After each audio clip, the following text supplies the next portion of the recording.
Extremely hot weather appears to prompt early labor, leading to as many as 25,000 early births every year in the U.S., according to a study published Monday. The research, published in the journal Nature Climate Change, analyzed data on 56 million births from 1969 to 1988, matching the birth dates to weather events in the counties where babies were born. "We saw a spike in births on hot days," said study author Alan Barreca, an associate professor in environmental economics at the University of California, Los Angeles. For example, Barreca noticed a 5% increase in birth rates on days that were over 90 degrees Fahrenheit.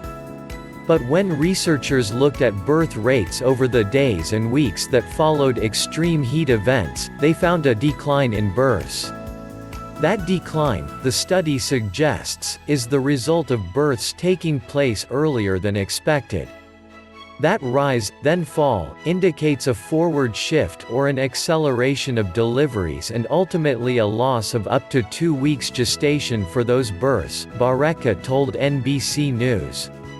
If you calculate the average, it's a loss of about 6 days gestation. Experts say that last week of gestation is important, especially for the development of babies' lungs. Babies born around 38 weeks may have more trouble transitioning to breathing on their own, increasing the likelihood of their spending more time in the neonatal intensive care unit.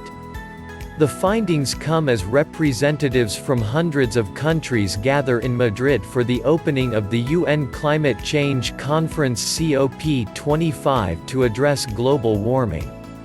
The new study from UCLA makes an ominous prediction that if global temperatures continue to rise at current projections, an extra 250,000 gestational days that fetuses should remain in utero, will be lost by the end of the century.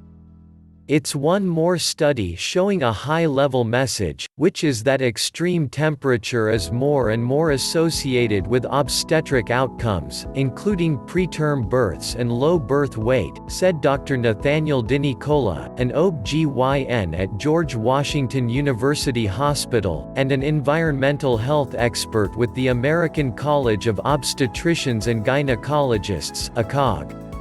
He said the fact that 56 million live births were included in the analysis makes a compelling case that the association is not random, and that there actually is a linkage between the exposure and the outcome. The study, however, only shows an association and cannot prove cause and effect. Indeed, ACOG calls climate change an urgent women's health concern. It's unclear why unusually hot days might set childbirth into motion, but dehydration may play a role.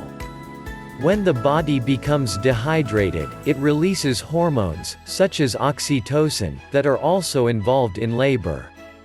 Authors of the new research said they focused only on unusual or unpredictable changes in temperature, not typical weather patterns.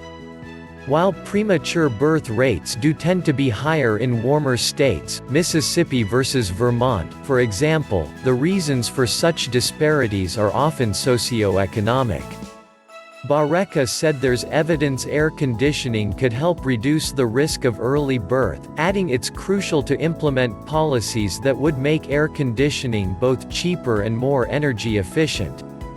Running the air conditioning is expensive, and if it's expensive, that's potentially going to add financial stress to households with lower incomes, Barreca said. According to the March of Dimes, the preterm birth rate in the U.S. has been steadily rising, from 9.6% in 2015, to more than 10% in 2018.